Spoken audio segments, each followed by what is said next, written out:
Imagine standing at a crossroads in your life, where every breath seems to hang heavy in the air, where even the softest sound, a distant car, a bird's cry, the hush of the wind, feels like it's urging you to decide. One path stretches out like a red carpet lined with the world's applause, fame, money, the glittering promise of being somebody, of having your name echo in places you've only seen on TV. The other path is narrow, almost hidden, the one less traveled, marked not by celebration, but by a quiet, steady kind of peace, where the only witness to your choices is yourself, and maybe one soul that saved you when you least expected it. What would you choose? That's the question that hovered over Eleanor Vance.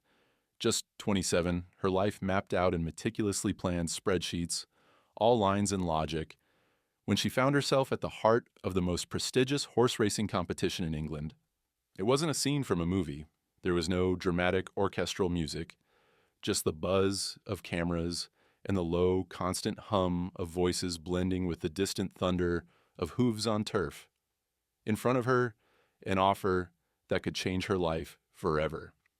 A multi-million-pound deal dangled before her like forbidden fruit, promising a future in the fast lane of cutting-edge technology, the chance to join the elite, to shape the future of equestrian sports. All she had to do was walk away from Kestrel, the battered, half-broken horse who, by all logic, shouldn't have even been alive. She stood there, the world waiting for her answer, and her mind spun back to where it all began. Because no one could understand that choice, not really, without knowing the road that brought her there. To understand, you have to go back, before the spotlights, before the glory, before the world had ever heard of Eleanor Vance or Kestrel. You have to return to London, the city that almost swallowed her whole. London is a place that can either make you or break you, and for Eleanor, it was both. The city had always been a blur of subway stations, towering office buildings, and endless dizzying crowds. She was a data analyst at a Fortune 500 firm, one of those companies where people measure their self-worth in quarterly bonuses and the number of unread emails in their inbox. Her days started before the sun rose, crammed into the underground, clutching her laptop bag like a lifeline, surrounded by strangers who never made eye contact. Numbers were her armor, deadlines were her heartbeat. And every evening, she returned to her tiny apartment, her only companion the glow of her computer screen, feeding her endless streams of information she was expected to digest and convert into strategies that would make rich people richer. She told herself it was enough, that she was lucky, that she was living the dream.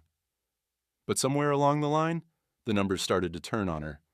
Her mind, once sharp as a scalpel, began to betray her, tripping over simple equations, forgetting appointments, waking up at 2 a.m, gasping for air, unable to remember where she was. Her friends, what few she had left, stopped calling, not out of malice, but because Eleanor never had time to answer. Sleep became a luxury, then a memory. She sat in boardrooms with her hands clenched so tight her nails dug crescent moons into her palms, staring through glass walls at the rain streaking down outside, feeling like she was drowning in plain sight. The panic attacks came without warning. The first time, she thought she was having a heart attack, her vision tunneling, her chest locked up so tight she couldn't breathe. After that, they came more often. On the train, at her desk, in line at the grocery store. She would force herself to keep moving, to keep smiling, to keep producing results. But inside, she was splintering, shards of herself spinning off into the darkness. It all crashed down one night when she missed her stop on the underground and found herself alone on a bench, clutching her bag, unable to remember where she'd meant to go. Her body was shaking, her mind blank. That was when it hit her. This wasn't living. This was survival, barely. The next morning, Eleanor didn't go to work. She wrote a resignation letter she never thought she'd have the courage to send. She packed her life into 2 suitcases, left her keys on the kitchen counter, and walked out. There was no dramatic goodbye, no angry boss shouting after her, just silence, the sound of the world not noticing her absence at all. She ended up in the Cotswolds, a place she'd only seen in postcards. Rolling hills, ancient stone cottages, a sky so wide it made her feel small but free.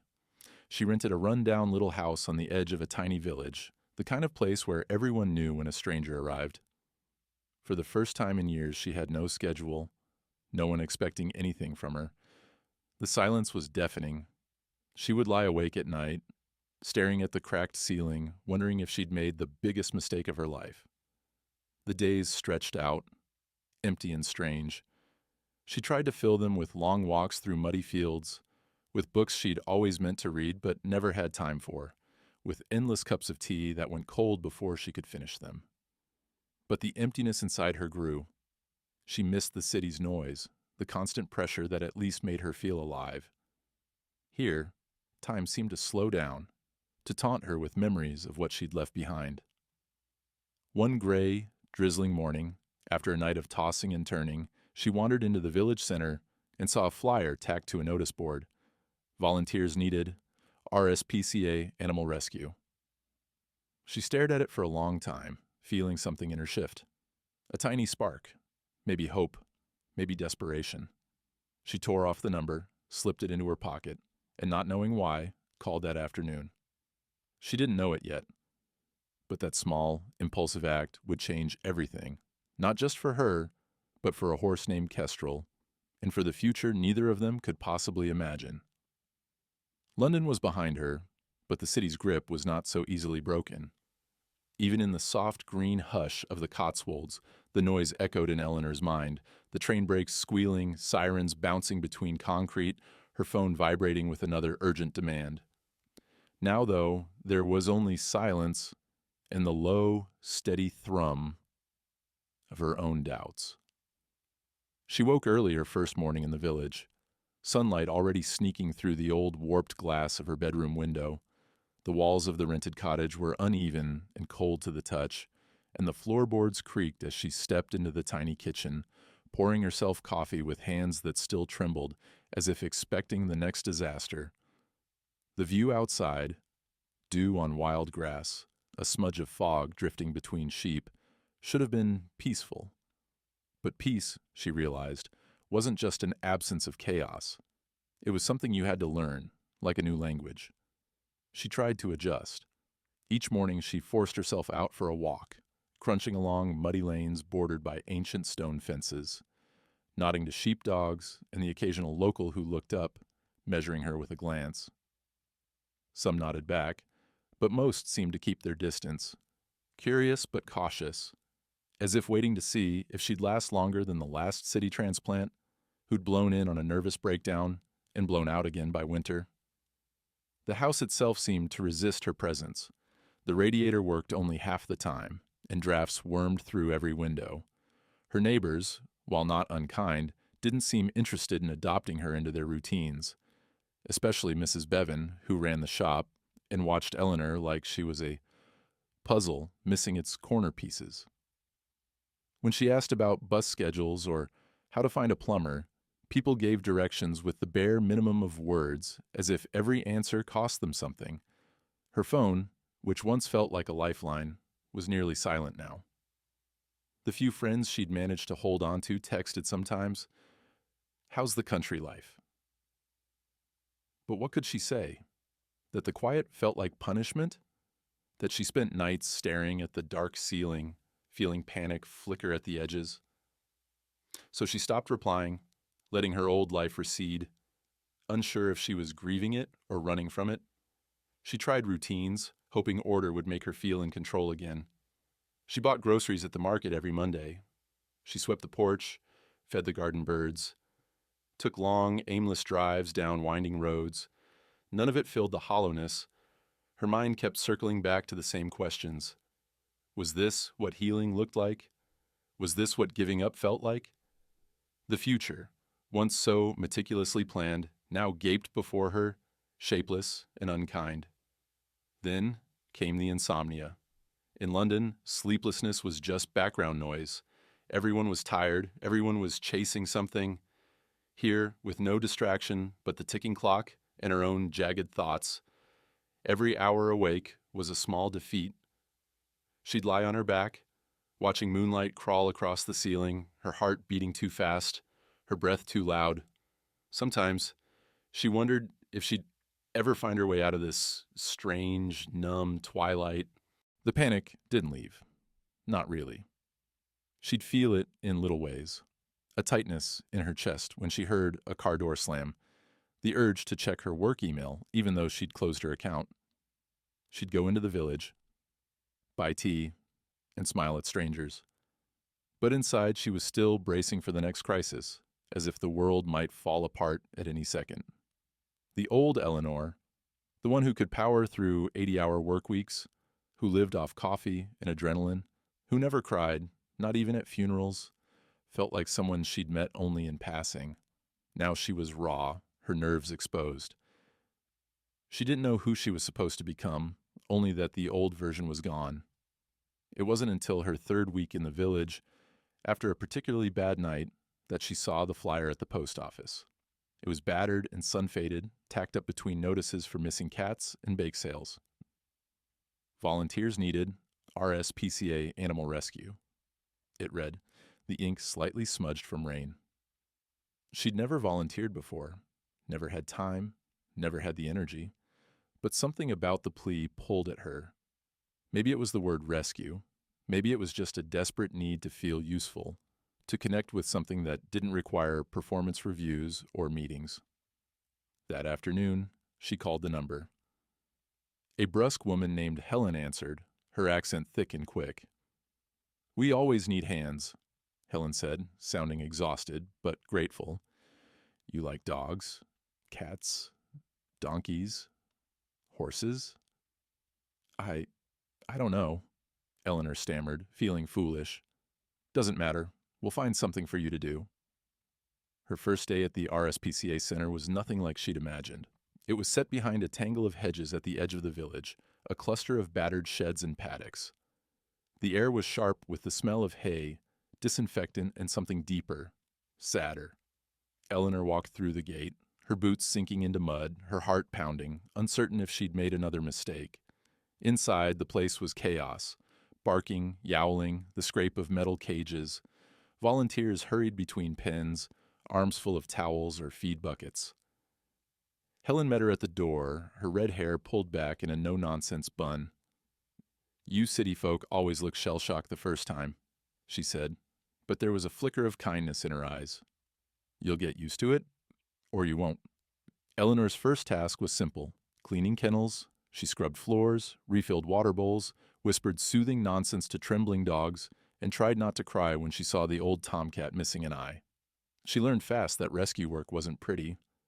These were not the glossy animals of social media, but survivors of neglect, sometimes abuse, each one carrying scars both visible and hidden. But something about the work grounded her. She lost herself in the routine, the rhythm of cleaning, feeding, comforting. She didn't have to talk much. The animals didn't care where she'd come from or why she was there. For the first time since she'd left London, her mind was quiet. The panic eased, replaced by exhaustion she could actually sleep through. At night, she'd walk home along the lane, her boots caked with mud, her hands raw from disinfectant, but she felt useful. It wasn't happiness, not yet, but it was a step towards something better. Sometimes she'd catch herself humming as she unlocked the cottage door, a tune she couldn't remember learning. But beneath this fragile progress, the loneliness lingered. Her neighbors watched her with a mix of skepticism and amusement. Another city girl trying on country life like an ill-fitting sweater. At the market, Mrs. Bevan would ask, "So, how's mucking out? Still keen, are you?" The others would laugh softly, not unkindly, but never quite inviting her in. The cottage, too, resisted becoming a home. She missed the hum of traffic, the rush of people. The silences here were so deep they sometimes felt like they could swallow her whole. But she kept going back to the RSPCA, kept showing up, kept trying. Then, one gray Friday afternoon, as the wind rattled the rain against the shed roofs, Helen caught her by the elbow. "Eleanor, come here, will you? There's something I want you to see." They walked through the back paddock, past rows of restless dogs and dozing cats, to a small, separate stable. Inside, in the half-dark, stood a horse, if you could call it that. He was all bones and fear, his coat patchy and dull, one ear flicking at every sound. His eyes were wide, not wild, but empty. He didn't move as they entered. "Kestrel," Helen said softly. "Found him abandoned in a field. Vet says he's got too many problems. Won't let anyone touch him. Most think he's past saving. We're giving him a few more days. That's all." Eleanor stepped closer, her breath catching as the horse shrank from her shadow. She could see the scars, the tremble in his legs, the hopelessness in his eyes. Something inside her, something small, fierce, and not yet dead, stirred. She didn't know it yet, but this meeting was no accident. Sometimes the ones who are most lost are the ones who find each other.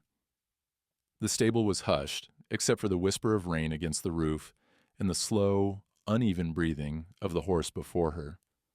Eleanor stood just inside the door, her boots planted in the straw, afraid to move any closer.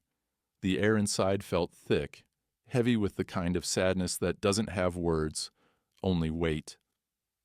Helen said nothing more, just waited, her arms folded, watching Eleanor and the horse with a knowing look, as if this was some private test only Eleanor could take. Kestrel, so that was his name, stood with his head low, one hind leg cocked in the posture of exhaustion or defeat. The bones of his hips and shoulders jutted out beneath a dull, dirt-caked coat, and his tail hung limp, tangled with burrs. He didn't meet Eleanor's gaze, just stared at a dark, water-stained patch on the wall, as if he could vanish into it. She noticed, too, how the whole left side of his body was marred by old scars, uneven and raised, and one of his ears was split at the tip. "Nobody's sure what happened to him," Helen murmured, keeping her voice low. "Found wandering in the rain, half-starved, shaking like a leaf. Vet thinks he's been passed around a bit, maybe some bad owners. Could be why he can't settle." Eleanor's hands tightened around the rail, knuckles white. Her heart ached for the horse, but more than that, she felt a strange, sharp kinship. She knew something about being battered by the world, about arriving at the end of your rope with no clear way forward. Still, she hesitated. What did she know about horses, especially one so damaged? She'd mucked out stalls and learned the basics, but this was something else. "Most folks say he's not adoptable," Helen said, glancing at Eleanor. "Too jumpy, too unpredictable. Some are scared of him. Most just don't see the point." Eleanor wanted to protest, but the truth was, even she could see how hopeless it looked. But as she watched Kestrel, a flicker of something, anger maybe, or stubbornness, flared in her chest. Why was everyone so ready to write him off? Why did people always give up on things, and on each other, the moment things got hard? She took a step closer. Kestrel didn't move, but his ears swiveled, catching her sound. She crouched, making herself small, and murmured, "Hey there, boy. It's okay. I'm not going to hurt you." His nostrils flared, testing her scent. His whole body was taut, like a coiled spring, ready to bolt if she so much as raised her voice. For a long moment nothing happened, just the low hiss of rain, the distant clatter of a feed bucket somewhere else in the barn.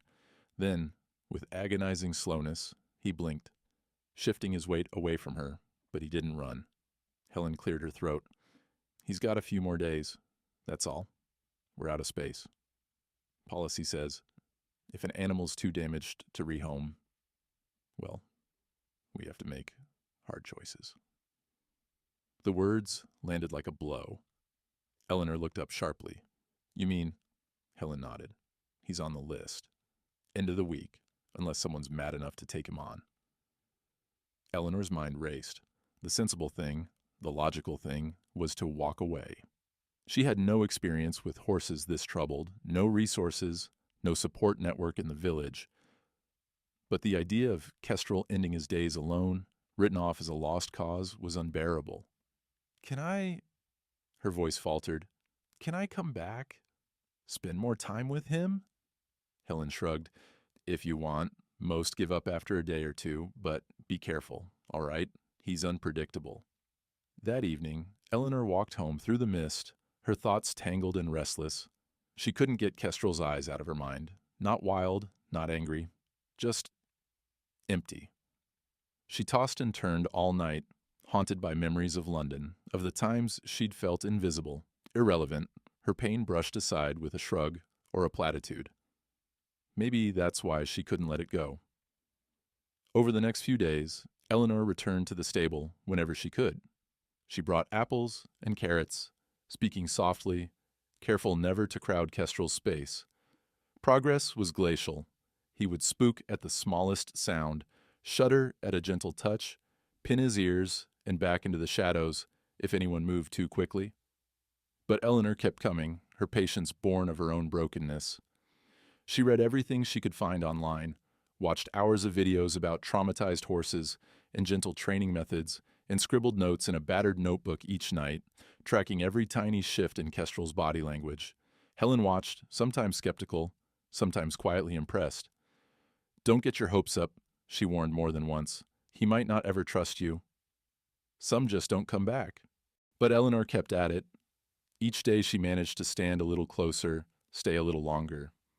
One afternoon she held out her hand with a sliver of apple and waited, minutes passing like hours, until Kestrel, trembling, stretched his neck and took it from her palm. The victory was so small it was almost nothing, but to Eleanor it was a spark in the dark. The RSPCA vet, Dr. Fletcher, was less convinced. He was blunt, efficient, with a sadness about him that spoke of years spent cleaning up other people's mistakes. "He's got a fractured spirit," he said, checking Kestrel's legs with a quick, practiced hand. "Sometimes, no matter what you do, you can't fix that." "Are you sure you know what you're getting into?" Eleanor didn't answer.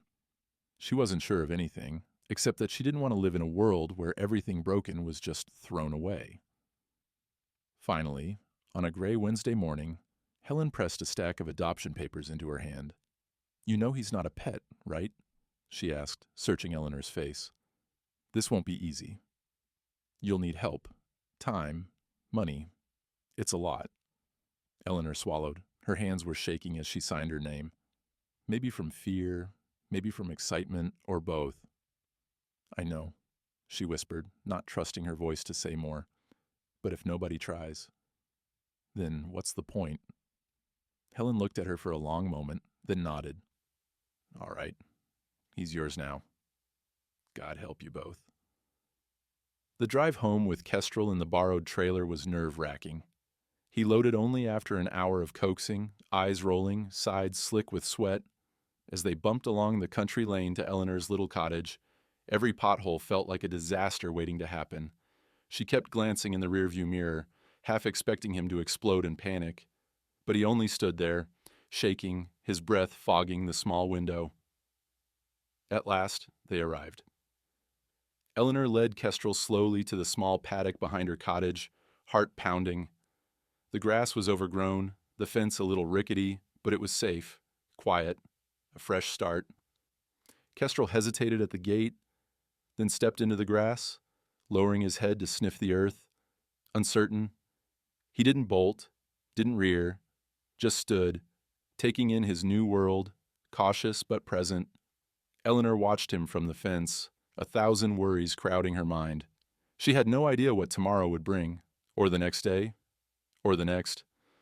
All she knew was that this broken horse had no one but her now, and maybe, just maybe, she needed him as much as he needed her. That night, as darkness fell and Kestrel dozed in his new shelter, Eleanor sat in her kitchen, hands still stained with straw and sweat. She felt the enormity of what she'd done, the weight of a responsibility she wasn't sure she could bear. But beneath the fear, there was something else. A glimmer of hope. Wild and impossible. For the first time in a long time, Eleanor didn't feel quite so alone. Dawn crept in with a low gray sky and a chill that seeped through the windows. Eleanor awoke to the sharp scent of rain and the restless sound of hooves scuffing the ground outside. The first morning with Kestrel felt both exhilarating and terrifying. She'd barely slept. Nerves jangling, mind looping through checklists and worries. She pulled on muddy jeans and an old jacket, boots thudding on the steps as she hurried into the backyard. There, in the misty half-light, stood Kestrel, already pacing the fence, his eyes wide and uncertain, muscles twitching at every noise. "Good morning," she called softly, forcing her voice into a gentle calm she didn't feel. He flinched at the sound, backing into the far corner, tail flicking with anxiety. She stood by the fence, not daring to go closer yet. "It's all right. I promise." But nothing about this felt all right. The paddock, rough and overgrown, seemed like an alien world to Kestrel. He refused to eat the hay she set out, only nosed it, then snorted and turned away. When she tried to approach with a bucket of water, he spun, nearly slipping on the wet grass, eyes rolling white. It took her half an hour just to coax him near enough to check for injuries. Her knowledge, pieced together from frantic research and YouTube videos, suddenly seemed painfully inadequate. Was his trembling normal? Did he always breathe this fast? Why did he kick the fence when the neighbor's dog barked?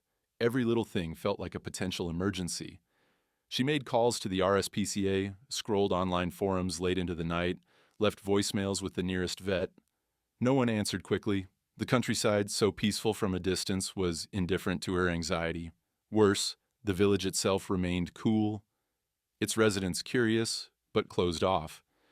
That first day, she saw Mr. Collier, the farmer next door, standing by the hedge, hands in the pockets of his waxed jacket. He nodded, but his eyes lingered on the paddock, lips pursed as if he wanted to say something but thought better of it. Later, as she waited in line at the market, she heard voices behind her. "That's the new girl. Took in that rescue horse, you know." "Should have left it to the experts, if you ask me. These city types never last." She pretended not to hear, but the words stung. It wasn't just words.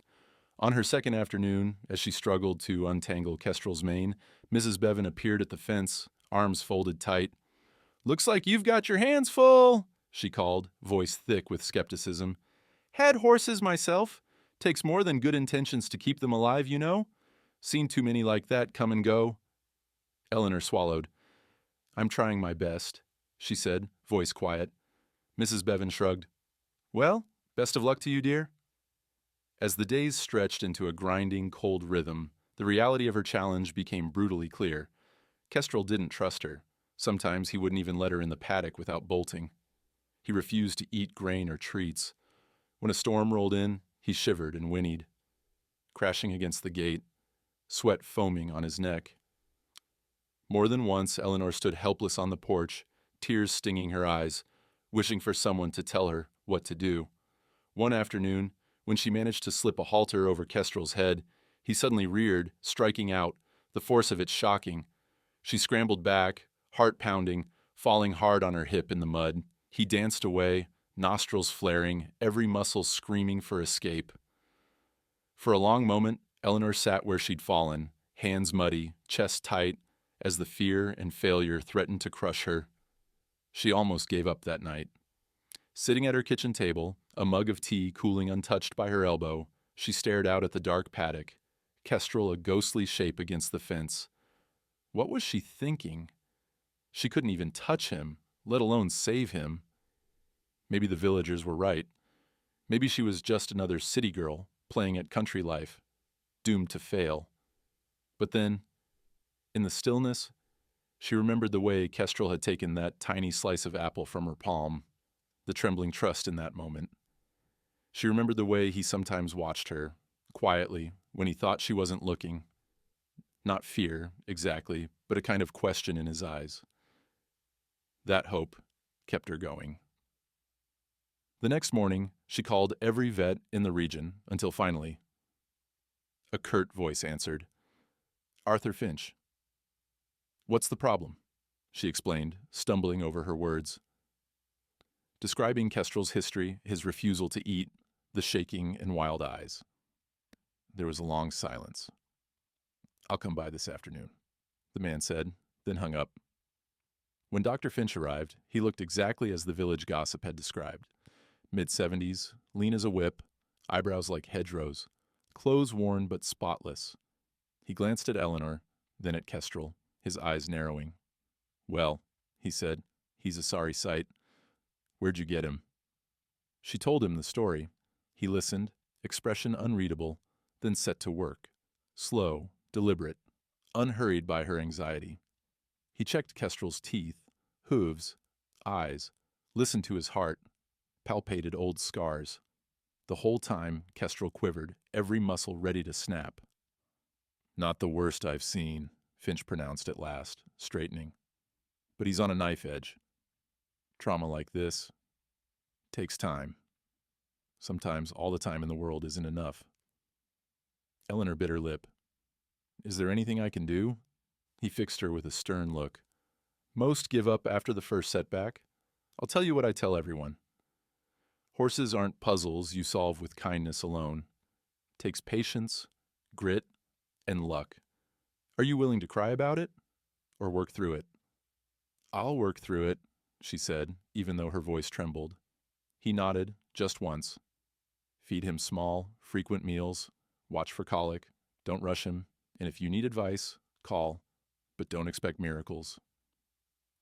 After he left, Eleanor set about building a new routine. She sat by the paddock for hours, reading aloud so Kestrel could get used to her voice. She kept her movements slow, her presence steady. Every day was a test of her resolve. Some mornings, Kestrel let her stand near him. Other days, he retreated as soon as she opened the gate.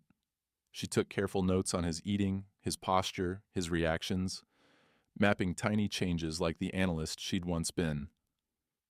The villagers watched, sometimes openly, sometimes from a distance. She heard more whispers. She's still at it, poor girl. I give it a week before she calls the rescue back. But Eleanor didn't quit. Even when she cried, she kept going, night after night, morning after morning. She tried new feeds, adjusted the fence, read every book she could find on equine trauma. Kestrel didn't thank her, didn't magically heal. There were setbacks, scraped knees, sleepless nights, fear that she was doing everything wrong. But slowly, almost imperceptibly, things changed. One evening, as dusk settled in, Kestrel watched her from the far side of the paddock. Instead of turning away, he took a step closer. She held her breath, hands at her sides, and waited. After a long moment, he lowered his head, just a fraction, just enough to show he was listening. It wasn't a breakthrough, not yet, but it was enough. And for the first time since arriving in the village, Eleanor felt a flicker of something she hadn't dared to hope for in months. A sense that maybe she belonged. The days blurred into a steady rhythm of small hopes and stubborn routine. Mornings began with the clatter of a feed bucket and Eleanor's soft voice drifting across the paddock, each word carefully chosen not to spook Kestrel. She learned quickly that everything mattered: the angle of her body, the crunch of gravel beneath her boots, even the tone of her breath when she spoke. Sometimes she felt more like a shadow than a person, hovering at the edge of Kestrel's battered world. She kept meticulous notes in a spiral-bound notebook, a habit left over from her data analyst days. Each entry detailed Kestrel's reactions, his eating habits, how long it took him to approach the hay, whether his ears flicked forward or pinned back, if he startled at the wind or the rustle of a distant tractor. She plotted it all in colored pens, drawing shaky graphs in the margins, searching for patterns in the chaos. Most days, Kestrel remained a mystery. He kept his distance, watching her with those wary, intelligent eyes. Sometimes, when she offered him a treat, he'd edge closer, only to recoil at the last second, as if trust itself was a cliff he couldn't step over.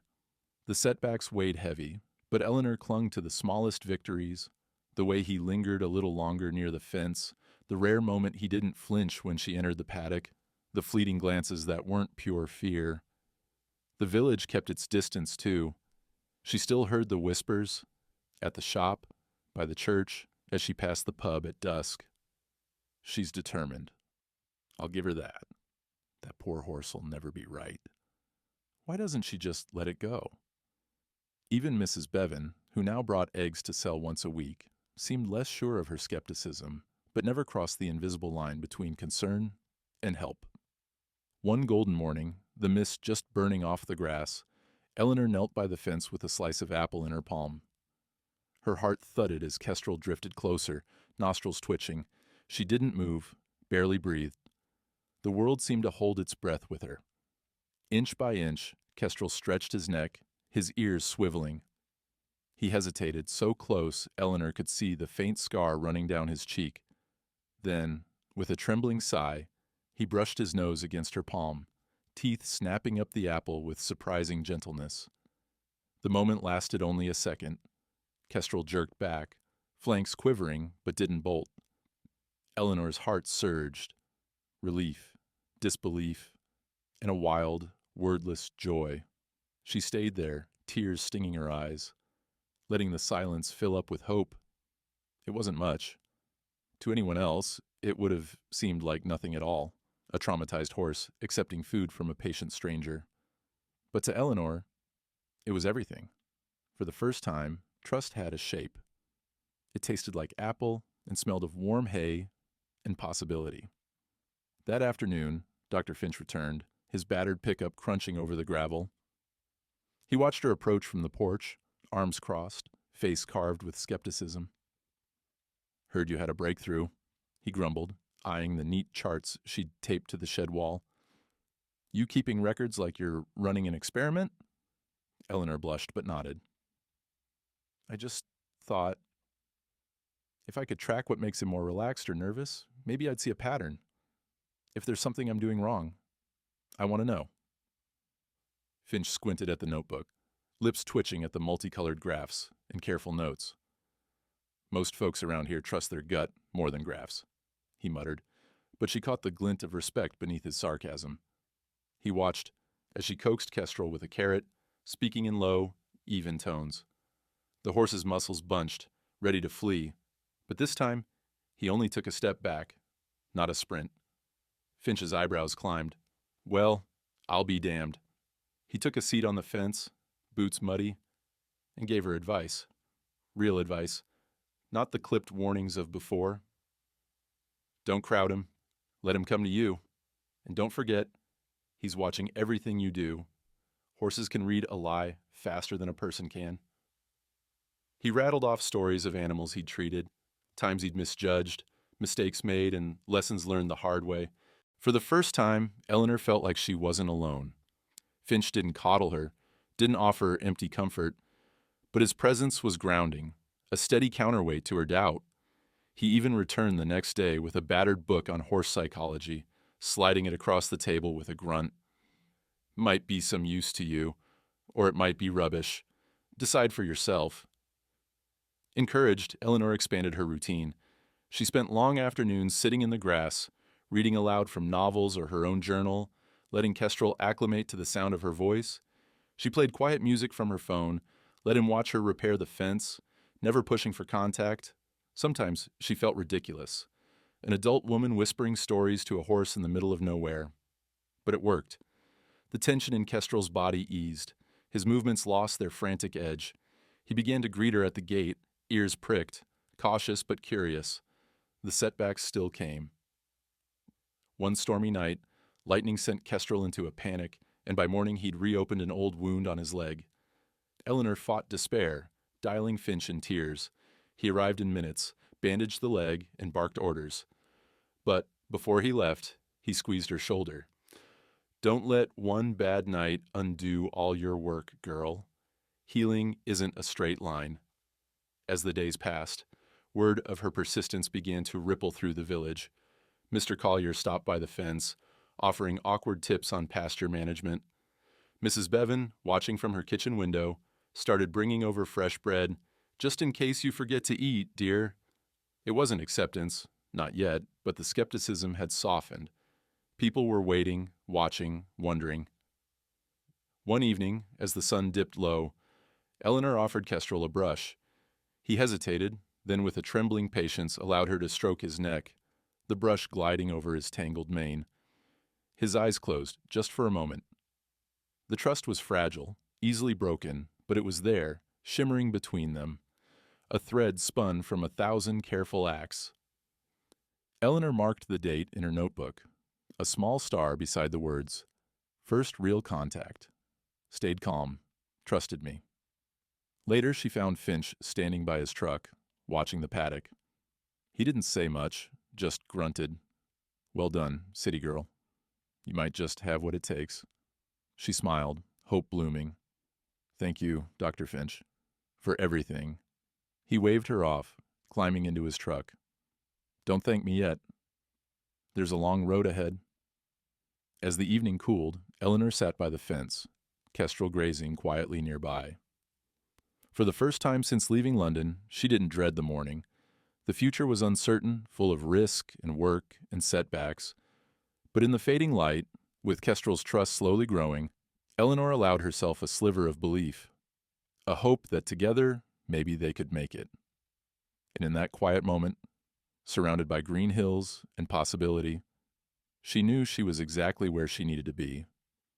The world beyond the paddock was waking up as Eleanor tightened the strap on her worn-out riding helmet, breath fogging in the cool morning air.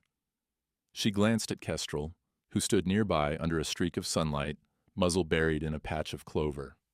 Their months together had brought small miracles. No longer was he a ghost haunted by every shadow, though wariness still flickered in his gaze.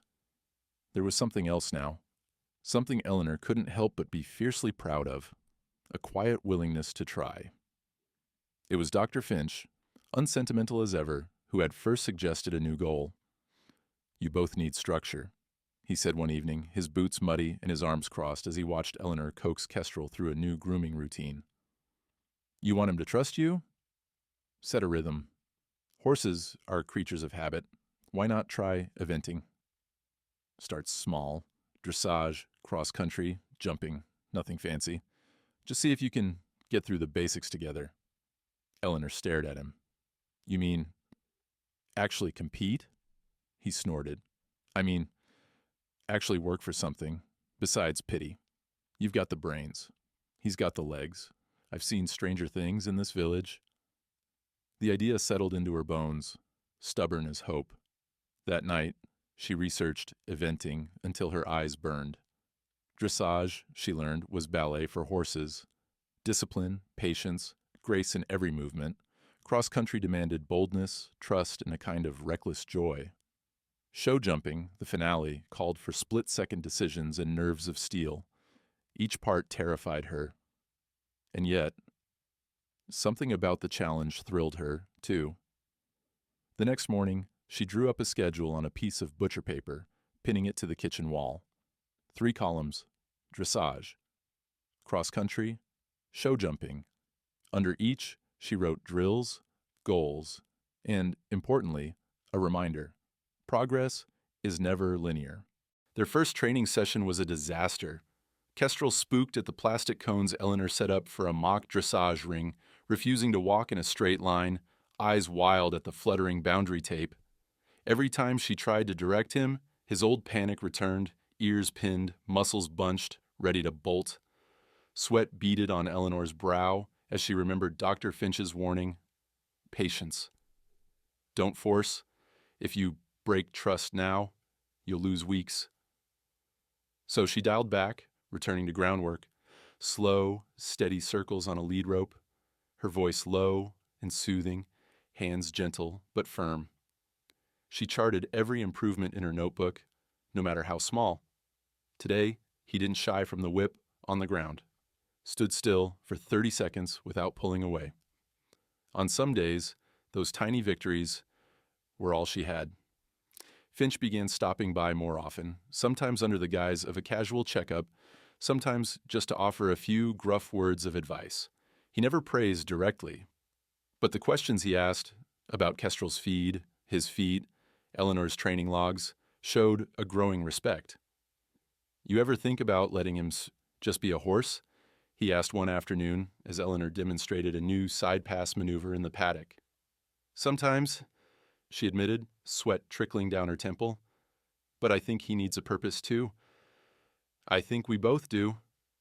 Finch nodded, squinting into the sun. Just don't mistake progress for perfection. There's a difference. The weeks rolled by, marked by setbacks and breakthroughs. Some mornings, Kestrel regressed, refusing to be haltered or nipping in frustration. On others, he moved with surprising grace, responding to Eleanor's cues like a dancer learning his steps. Cross-country training was their biggest challenge. The open field that bordered her paddock became their course, with makeshift jumps built from old barrels and logs. At first, Kestrel balked at every obstacle, shivering at the sight of even the smallest fence. But Eleanor never rushed. She dismounted and led him by hand, letting him sniff, paw, and nudge each obstacle until curiosity overcame fear. When he finally hopped the lowest log, the celebration was wild, a clumsy, joyful dance that left them both laughing, Eleanor, and snorting, Kestrel. Dressage was quieter, almost meditative. Each day, Eleanor rode in slow circles, asking for small shifts in pace, gentle bends, calm halts. When Kestrel grew tense, she sang softly, finding that the rhythm helped both of them relax. Sometimes she could almost feel his heart beating in time with hers, an invisible thread tying them together. But not every day was hopeful. One afternoon, a neighbor's tractor backfired near the fence, and Kestrel bolted, nearly throwing Eleanor into a ditch. Shaken, she slid off, hands trembling. For hours she blamed herself, wondering if she was pushing him too hard, if she'd ever be enough. That night, Finch arrived unannounced, a mug of tea in one hand. He found her sitting by the tack shed, shoulders hunched. "You can't control everything," he said, voice soft for once. "You just keep showing up. That's how healing works." Sometimes, the lessons were physical.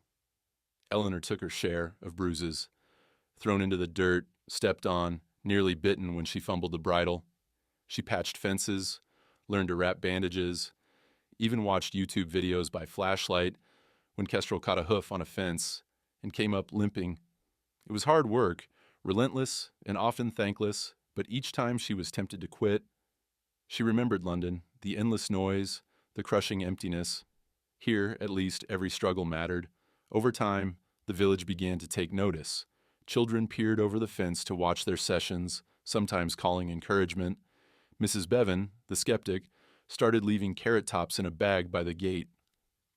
One morning, Mr. Collier drove up in his battered Land Rover and handed Eleanor an old, well-oiled saddle. "Belonged to my daughter," he grunted. "She'd want it put to use." The support was humbling, but it was Kestrel's transformation that meant the most. He grew stronger, his coat glossy, eyes bright with interest.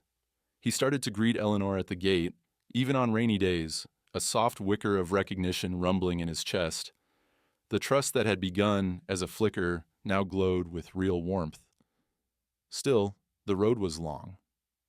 Training for eventing required not just skills, but partnership, knowing each other's strengths and fears, moving together as one. Eleanor learned to listen to Kestrel's breathing, the shift of his weight, the tension in his muscles. She learned, too, to forgive herself, to accept the messiness of the journey. By midsummer, they were ready to test themselves in a local schooling show. The event was small, just a handful of riders, a borrowed field, and a cluster of curious villagers, but to Eleanor it felt like the Olympics. She dressed in her best, nerves jangling, while Kestrel tossed his mane and pawed the ground, sensing her excitement. They didn't win any ribbons that day. Kestrel refused the first jump, bolted once, and finished dead last in dressage. But they completed every round, together. When Eleanor slid from the saddle at the end, Kestrel nuzzled her shoulder, breathing calm and steady. Finch clapped her on the back, gruff but proud.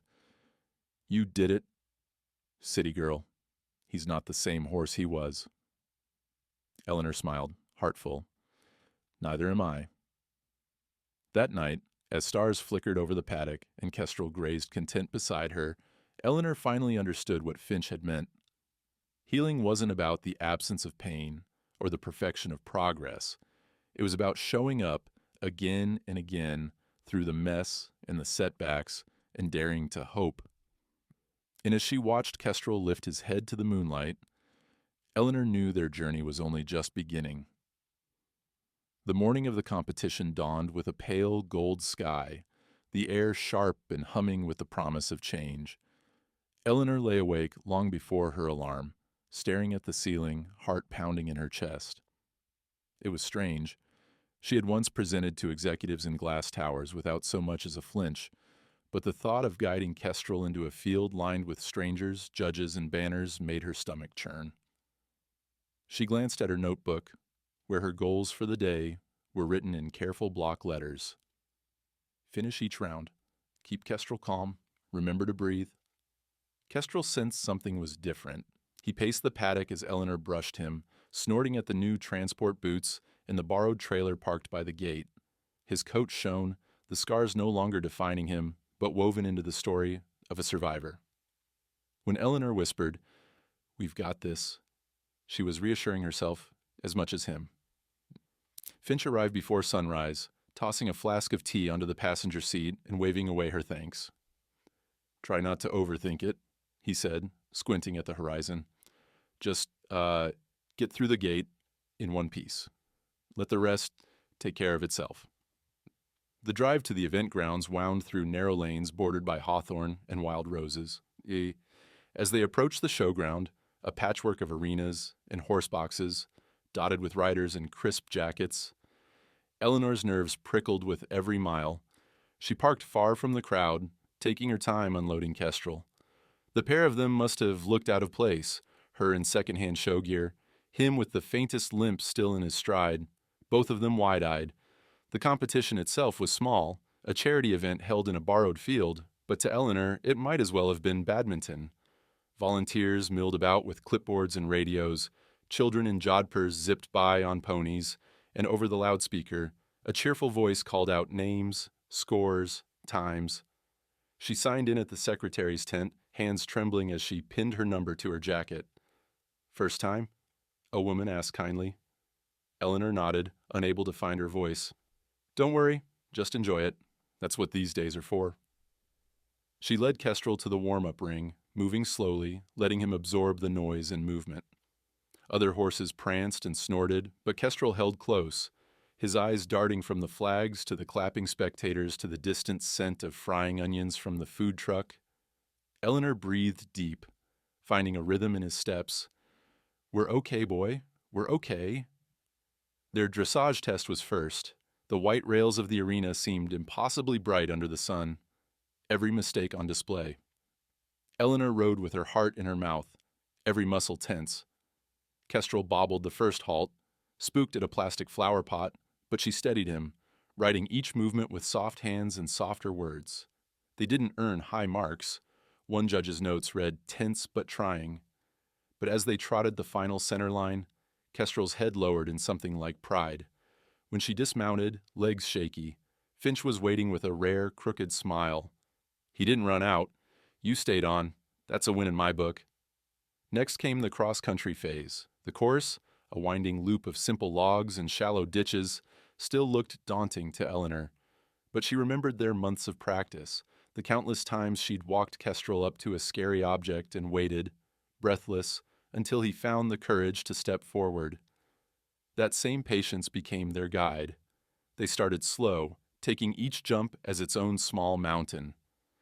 Kestrel hesitated at the first water crossing, but Eleanor leaned forward, whispered, "I trust you," and felt him surge through, splashing water in great arcs. By the end, both were mud-splattered, beaming, cheered by a few spectators who recognized grit when they saw it. The final round was show jumping, a handful of colored poles, close enough to the crowd that Eleanor could hear the murmurs as she entered.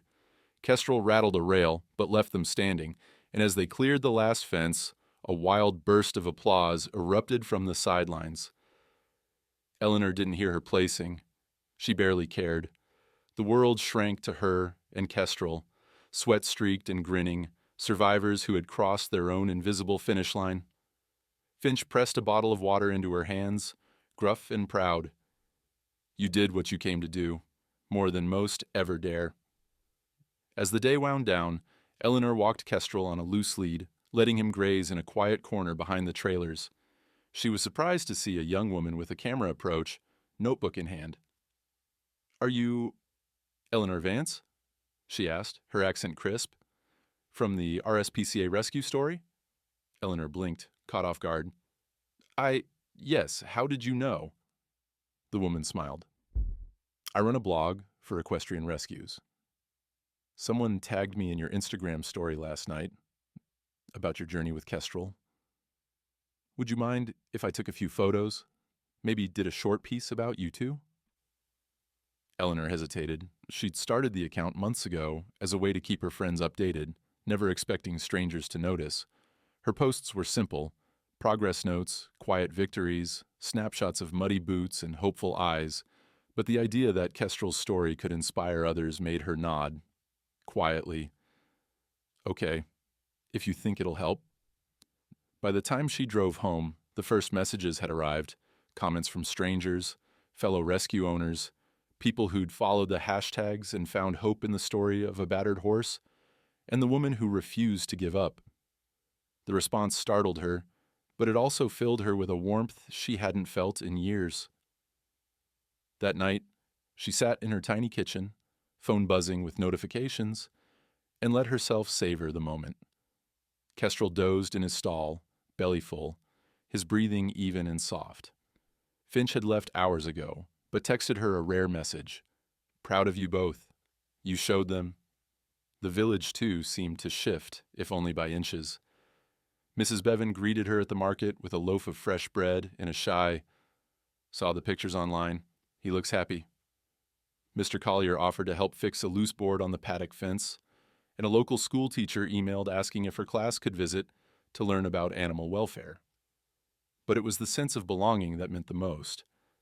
Eleanor had crossed a line, not just in competition, but in her heart. The old wounds of London, the ache of burnout, the years spent unseen and unheard. They hadn't disappeared, but they no longer defined her.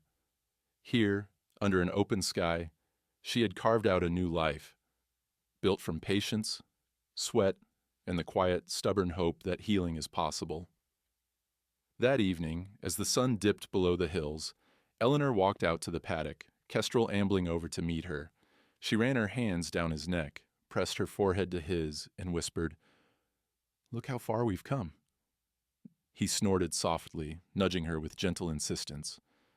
Tomorrow would bring new challenges, new fears. But tonight, they stood in the golden light, two survivors, partners, unafraid of the road ahead. The weeks after the competition felt like living inside a sunrise. Everything warmer, brighter, new possibilities opening with each passing day. Eleanor and Kestrel kept up their training, entering small events and steadily improving. Every ride was a lesson in trust. Some days Kestrel moved like silk beneath her, others he shied at shadows, but he never tried to leave her behind. The village, too, opened its arms a little wider, the line between outsider and neighbor growing fainter with every well done and every shared cup of tea at the paddock fence. Her Instagram, once just a quiet log of their daily victories and setbacks, blossomed into a gathering place for hundreds, then thousands of followers. People from all over commented, riders, rescue volunteers, and city dwellers alike, drawn by the hope in Kestrel's story. Messages poured in. "You gave me courage to try. My horse was just like Kestrel. Thank you for sharing your journey." Eleanor was grateful, if bewildered. She'd never imagined her private struggle would ripple outward, touching so many. One evening, as autumn leaves rattled down the lane and dusk painted the paddocks purple, an unfamiliar car pulled up outside the cottage. It was a black Jaguar, shining and out of place amid the battered pickups and muddy boots of the village.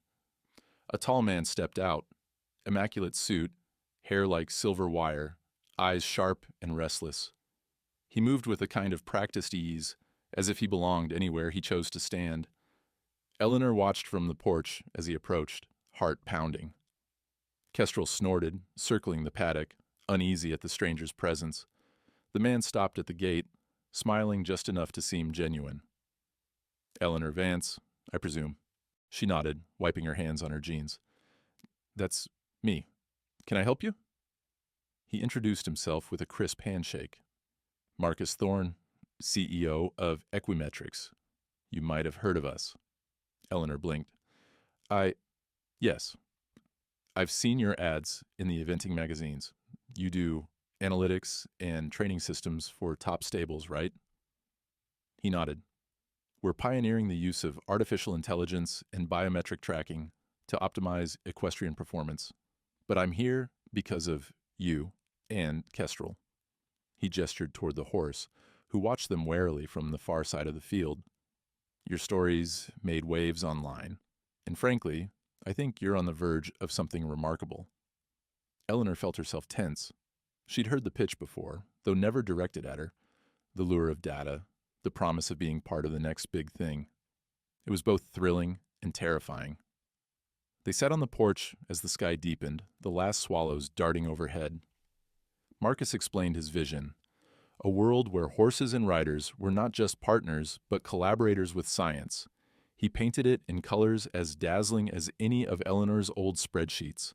Custom training plans, live monitoring, access to the best coaches and vets. We want to sponsor you, he said. Full support. You and Kestrel could train at our flagship center, work with our experts, have access to the world's best tech. In return, we'd use your journey as a case study, a living, breathing example of what's possible when passion meets technology.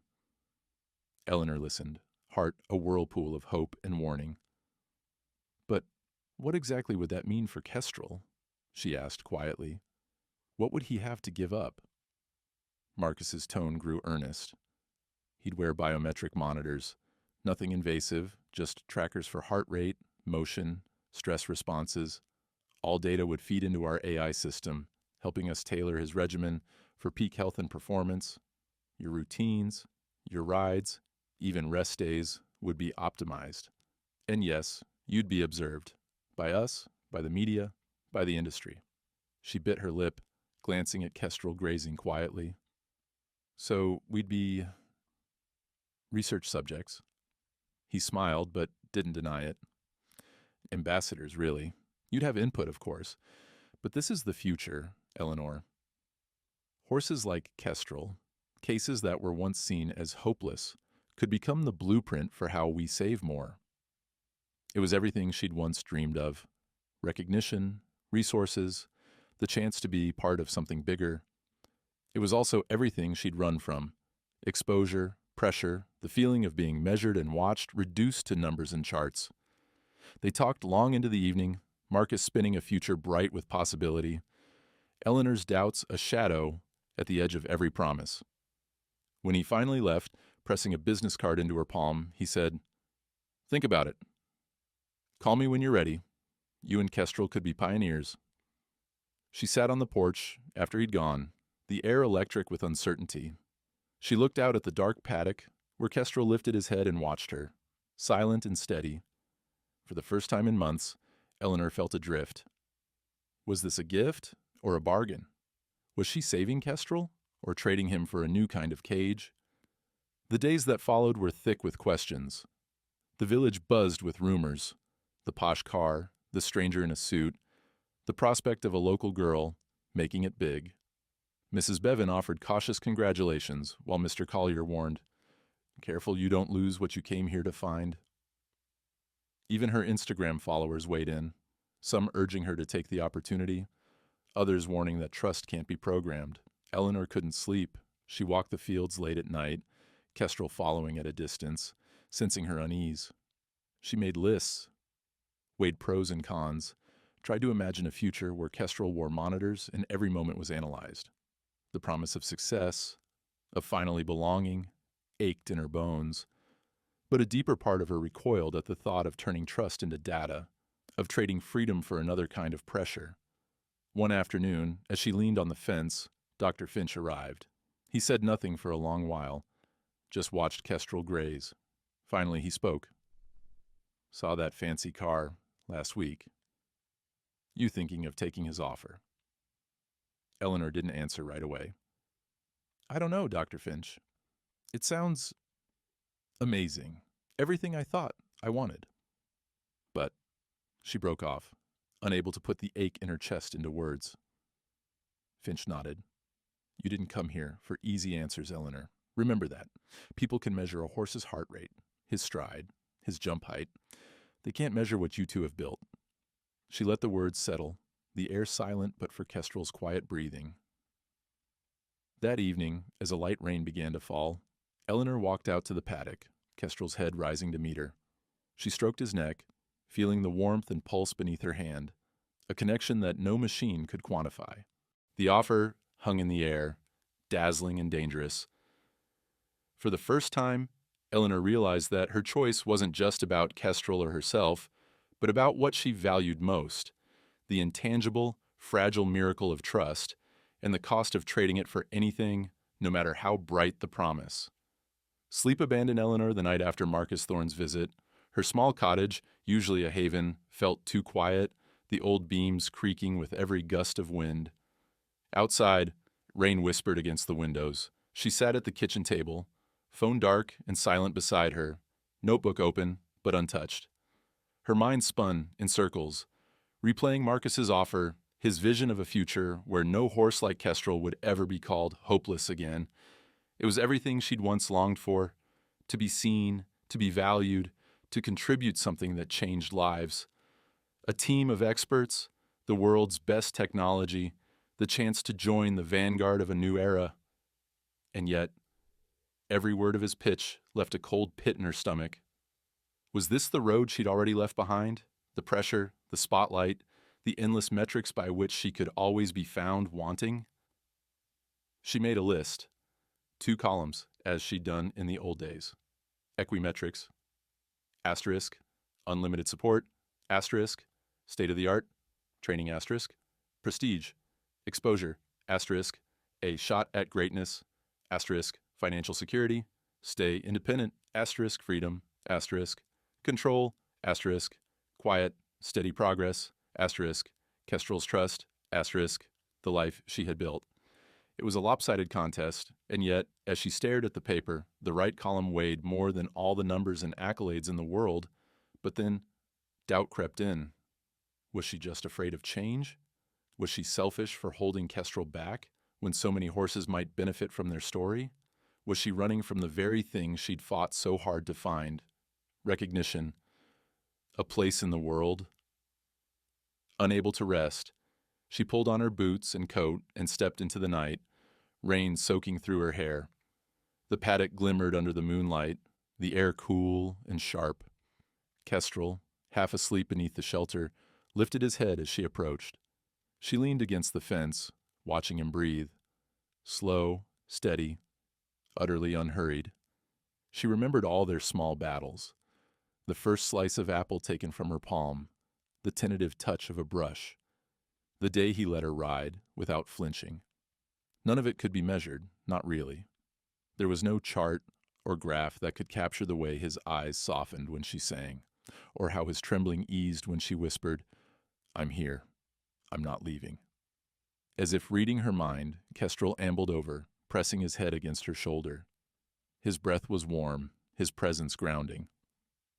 Eleanor closed her eyes and let the quiet seep into her bones. The next morning dawned cold and bright, the village humming with the ordinary rhythm of chores and greetings. Eleanor barely noticed.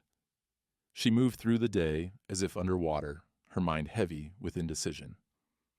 When Dr. Finch's battered pickup rattled up the lane, she found herself almost relieved. He joined her by the paddock, silent at first, then finally speaking.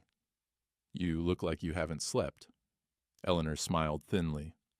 "I haven't." He waited, hands in his pockets, until she finally spoke. "Dr. Finch, what if I'm making a mistake? What if this is Kestrel's only chance to be something more, to matter?"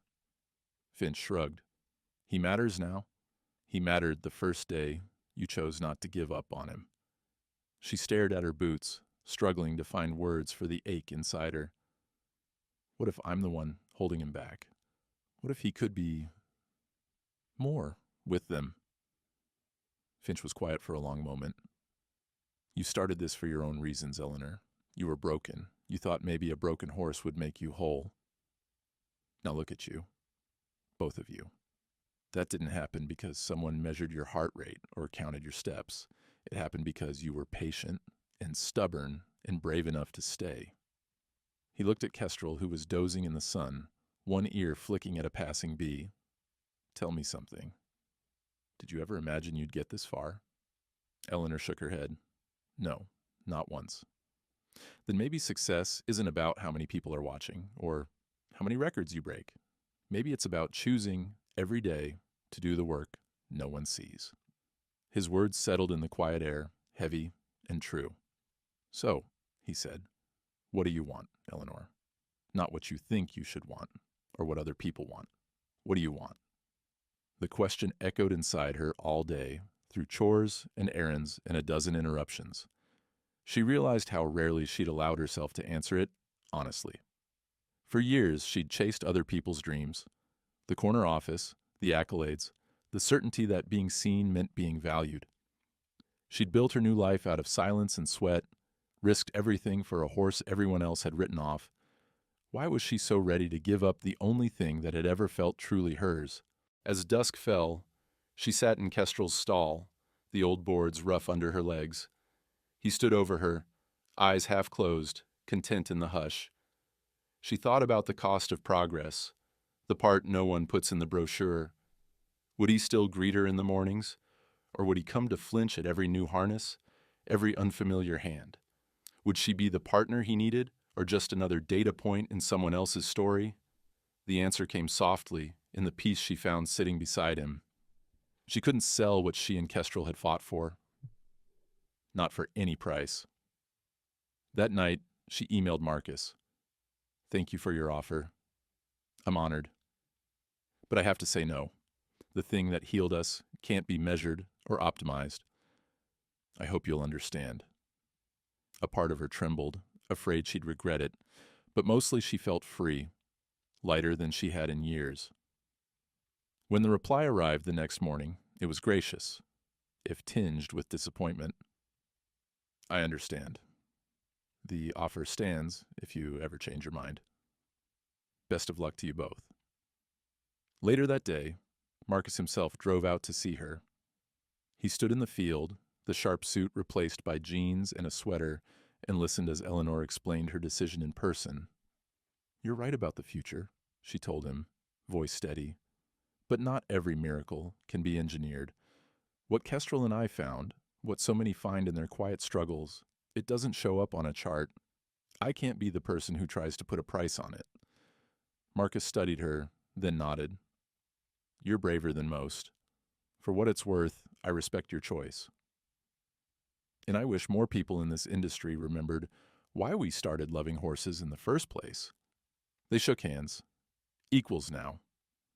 The wind rustled the grass, and Kestrel grazed nearby, free and unbothered. That evening, Eleanor watched the sun set from the paddock fence, her heart calm. Kestrel bumped her with his nose, and she smiled, pressing her face to his neck. She had chosen the path less traveled, the one without guarantees, where each day was built on trust, not technology. It was quieter, riskier, but it was real. In the growing dark, Eleanor realized she no longer needed the world's applause. The quiet truth was enough. Kestrel, breathing beside her, was enough. For the first time, she truly understood what it meant to belong. The air shifted after Eleanor's decision. There was no applause, no dramatic fanfare, just a subtle change. A lighter step, a softer morning, a world that felt a little more like home. Eleanor and Kestrel slipped back into their routines, but everything was different. Gone was the gnawing pressure to prove herself, the anxious tallying of each small mistake. Now, every day felt like a quiet victory, stitched together by ordinary miracles. They kept training, of course. Neither could imagine life without the rhythm of work and learning. Some days, they rode early through dewy fields, the world hushed except for the soft thud of hooves and the morning calls of birds.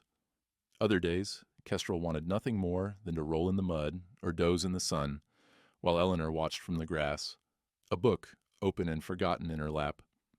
Sometimes she'd catch him watching her, a glint of mischief in his eye, as if he understood everything that had passed between them and was daring her to keep up. Competition still happened, though less often and with less urgency. They entered the occasional local show, their names announced with a ripple of pride from the village crowd. Sometimes they placed, sometimes not. Once, Kestrel stopped in the middle of a dressage test to shake off a pesky fly, and Eleanor couldn't help laughing, even as the judge frowned. The joy was never in the ribbons or the scores. It was in the feeling of a shared heartbeat, the bond that couldn't be graded. The story of Kestrel's transformation continued to travel. Equestrian magazines ran follow-up pieces, and a small documentary crew visited the village, filming Eleanor and Kestrel in the soft, golden light of late summer. She gave interviews, always careful to mention Dr. Finch's wisdom, the RSPCA's patience, the neighbors' cautious kindness. She told the truth, that healing had been slow and sometimes ugly, that there were still bad days, that the greatest reward was the chance to try again tomorrow. Requests came from all directions: parents of anxious children, veterans struggling with trauma, rescue organizations eager for advice. Eleanor answered every letter, sometimes late at night, her laptop glowing in the kitchen while Kestrel slept outside. She became a quiet advocate, speaking at local schools and small conferences. She talked not just about rescue horses, but about hope, the kind you have to fight for, the kind that doesn't look like victory until you look back and realize how far you've come. One rainy afternoon, she stood at the paddock fence with a group of school children. Their boots squelched in the mud, eyes wide as Kestrel ambled over, curiosity overcoming his old shyness. Eleanor knelt beside him, her hand gentle on his neck. "You see this scar?" she asked, tracing the line of old injury. "That's where he got hurt a long time ago. But look at him now. He's strong and brave and a little bit cheeky." A small girl raised her hand. "Did you ever want to give up?" Eleanor smiled, glancing at Kestrel. "Lots of times. But every time I almost did, he gave me a reason to keep going.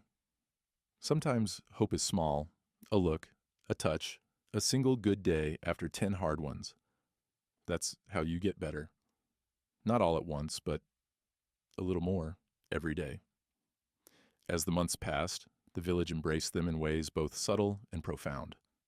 Mrs. Bevan brought soup on cold days, and Mr. Collier showed up with extra hay when the winter was harsh.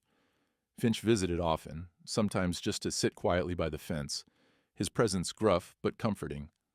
Even the doubters had come around, their skepticism melting into something closer to pride. Kestrel became something of a local legend, a living symbol of second chances, of the strength it takes to keep showing up.